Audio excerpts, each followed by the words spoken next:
आपण पाहत आहात आरके न्यूज, बातमी तुमची, आवाज आमचा।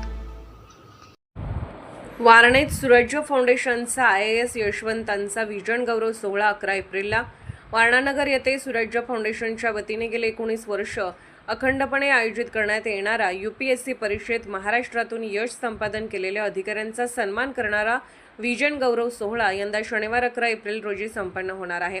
यावर्षी उत्तीर्ण झालेल्या 65 पैकी 30हून अधिक यशस्वी अधिकारी या सोहळ्यास उपस्थित राहणार असल्याची माहिती NH पाटील यांनी दिली।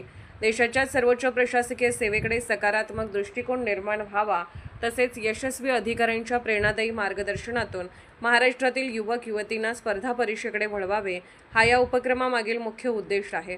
वारणा समूहाचे नेते आमदार डॉ. विनय कोरे यांच्या हस्ते यशवंतांचा गुणगौरव करण्यात येणार असल्याचेही पाटील यांनी सांगितले। या सोहळ्यातून प्रेरणा घेऊन जिद्द आणि अथक परिश्रमाच्या जोरावर स्वप्न साकार करणाऱ्या विद्यार्थ्यांची संख्या वाढत आहे। यामध्ये कोल्हापूर व सांगली जिल्ह्यातील निहाल कोरे, मिरज, ओंकार शिंदे, तात्यासाहेब कोरे मिलिटरी अकॅडमी, काजोल पाटील शाहूवाडी, प्रवीण इंगवले, तात्यासाहेब कोरे अभियांत्रिकी महाविद्यालय, आशिष पाटील शाहूवाडी, अजिंक्य माने इस्लामपूर आणि स्वागत पाटील सांगली या विद्यार्थ्यांनी UPSC परीक्षेत यश मिळवलं आहे।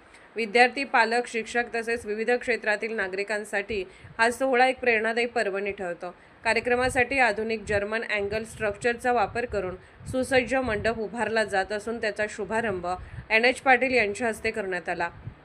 या सोहळ्यास विद्यार्थी, पालक, शिक्षक, उद्योजक, व्यापारी, शेतकरी, कार्यकर्ते, महिला व ज्येष्ठ नागरिकांनी मोठ्या संख्येने उपस्थित राहून या उपक्रमाचा लाभ घ्यावा असे आवाहन सुराज्य फाउंडेशनच्या वतीने करण्यात आले आहे। या पत्रकार परिषदेस प्राध्यापक जीवनकुमार शिंदे, नितीन गुरव, संदीप इंगळे, शंभू कुंभार, राजेंद्र पाटील आदी मान्यवर उपस्थित होते। आरके न्यूज चॅनलला लाईक करा, शेअर करा आणि सबस्क्राईब करा।